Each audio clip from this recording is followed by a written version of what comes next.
नमस्कार, मी साक्षी पांचाळ न्यूज अनकटच्या बातमीपत्रात तुम्हा सर्वांचं स्वागत करते। सविस्तर बातम्यांचा आढावा घेणारच आहोत, पण त्याआधी नजर टाकूयात काही महत्त्वाच्या हेडलाईन्सवर। स्वर्गीय यशवंतराव चव्हाण यांच्या पुण्यतिथी निमित्त शरद पवारांनी समाधीस्थळी केले अभिवादन। फडणवीसांच्या नावाला अजित पवार गटाची पसंती, शिंदे मात्र मुख्यमंत्री पदासाठी आग्रही। केवळ 1.5% मतं मिळाल्याने मनसे पक्षाची मान्यता आणि इंजिन चिन्ह धोक्यात। आणि संसदेच्या हिवाळी अधिवेशनाला आजपासून सुरुवात। आता पाहूयात सविस्तर वृत्त।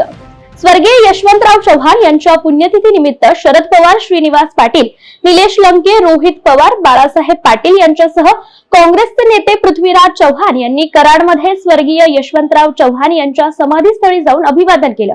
अजित पवारांसहित विविध पक्षाच्या राजकीय मंडळांनी स्वर्गीय यशवंतराव चव्हाण यांच्या समाधीस्थळी येऊन अभिवादन केल्याचं पाहायला मिळालं। महाराष्ट्रात जवळपास सगळ्या जिल्ह्यात फिरलो। महाविकास आघाडीच्या सर्व नेत्यांनी, पदाधिकाऱ्यांनी मेहनत घेतली, परंतु हवा तसा निकाल समोर आला नाही, अशी खंत शरद पवारांनी कराड येथे बोलताना व्यक्त केली आहे।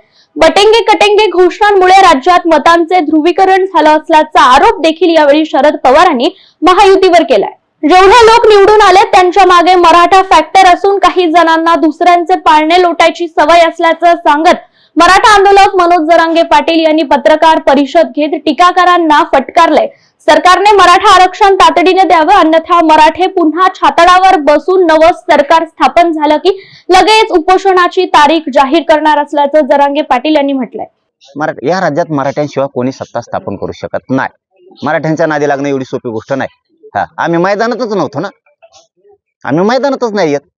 आम्ही मैदानात असतो तर मग जिरविली असते। आणि तुम्हाला जर वाटतंय ना जरांगे फॅक्टर फेल झाला, मराठा फॅक्टर फेल झाला, उद्याचा उगणारा दिवस आमचा असणार आहे, मग बघू।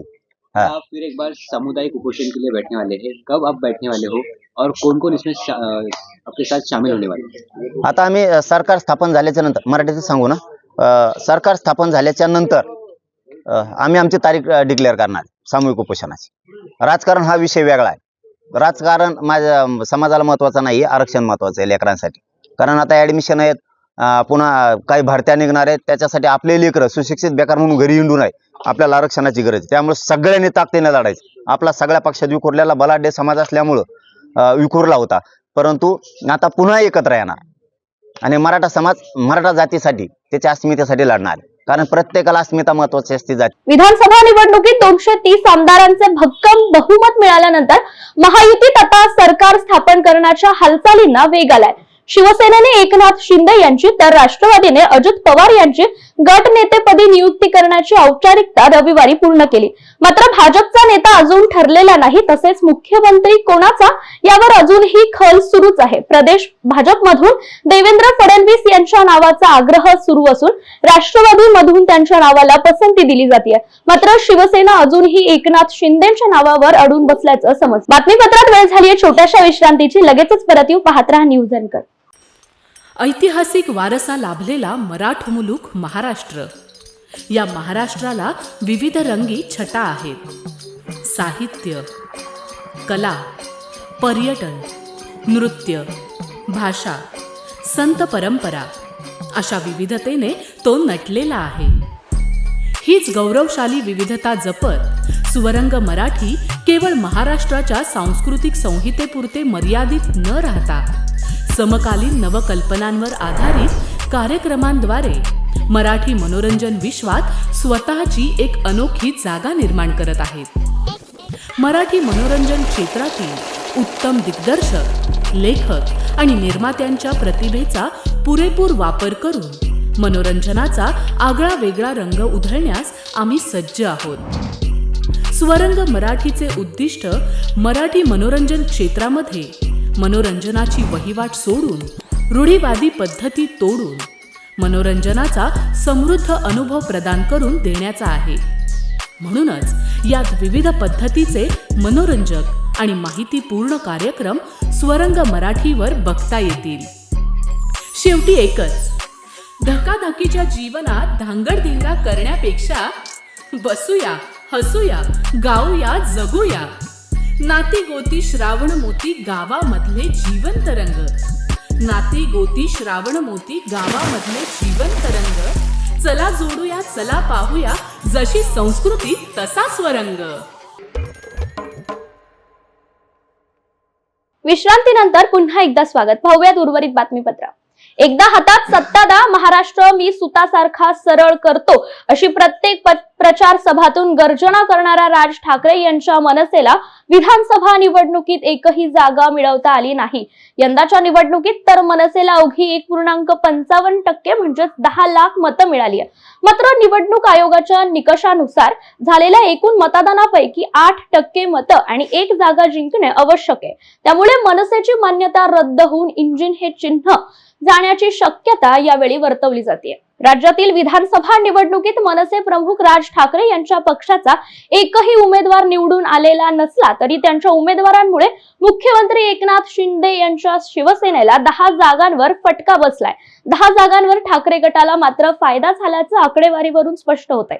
या जागांमध्ये वरळी, दादर, माहीम, विक्रोळी, जोगेश्वरी पूर्व, दिंडोशी, कलिना, वर्सोवा, गुहागर या जागांचा समावेश आहे. विधानसभा निवडणुकीत विधान परिषदेवर असलेल्या 6 उमेदवारांचा विजय झाल्यामुळे या जागा रिक्त झाल्यात. विधान परिषदेचा रिक्त झालेल्या 6 जागांवर नाराजांना संधी मिळणार असून आता महायुतीतील 6 जणांना विधान परिषदेची लॉटरी लागणार आहे. सत्ता स्थापनेनंतर विधान परिषदेवर वर्णी लावण्यासाठी नेत्यांमध्ये लॉबिंग होण्याची शक्यता आहे. बातमीपत्रात वेळ झाली छोट्याशा विश्रांतीची. लगेचच परत येऊ. पाहत रहा न्यूज अँकर. ऐतिहासिक वारसा लाभलेला मराठ मुलूक महाराष्ट्र. या महाराष्ट्राला विविध रंगी छटा आहेत.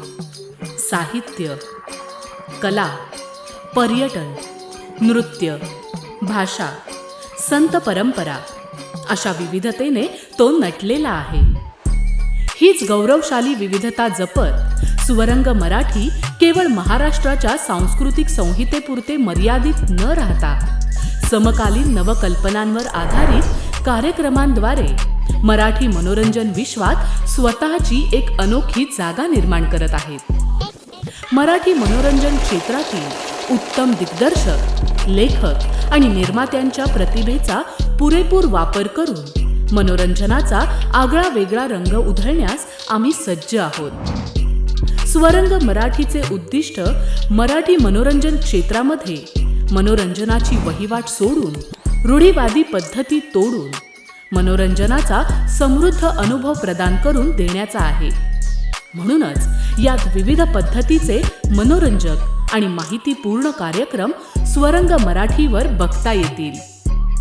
शेवटी एकच, धकाधकीच्या जीवनात धांगडधिंगा करण्यापेक्षा बसूया, हसूया, गाऊया, जगूया. नाती गोती श्रावण मोती गावामधले जीवंत रंग. नाती गोती श्रावण मोती गावामधले जीवंत रंग. चला जोडूया, चला पाहूया, जशी संस्कृती तसा स्वरंग. विश्रांतीनंतर पुन्हा एकदा स्वागत. पाहूयात उर्वरित घडामोडी.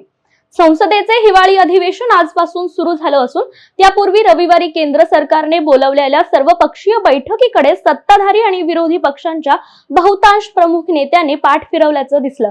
अदानी उद्योग समूहाविरुद्ध अमेरिकेत निश्चित झालेल्या लाचखोरीच्या आरोपांवर या अधिवेशनात सर्वप्रथम चर्चा करण्याची आग्रही मागणी विरोधकांनी या बैठकीत केली आहे.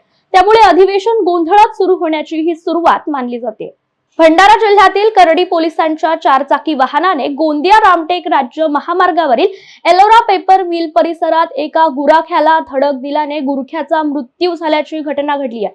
या घटनेची माहिती मिळताच परिसरातील नागरिकांनी या ठिकाणी येत गाडीची तोडफोड करून पोलीस कर्मचाऱ्याला मारहाण केली आहे. या मारहाणीत वाहनातील पोलीस कर्मचारी देखील गंभीर जखमी झाला असून या ठिकाणी पोलिसांनी तात्काळ बंदोबस्त वाढवून परिस्थितीवर नियंत्रण मिळवलंय.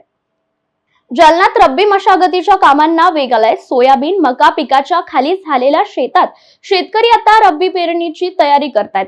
त्यासाठी ट्रॅक्टरद्वारे नांगरणीसह गहू पेरणीसाठी शेत ओलं करणे आदी कामे शेतकऱ्यांकडून प्रगतीपथावर असल्याचं पाहायला मिळतंय. यावर्षी परतीच्या पावसाने जालना जिल्हाभरात जोरदार हजेरी लावल्याने काढणीस आलेल्या खरीपातील पिकांचं काही प्रमाणात नुकसान झालं होतं.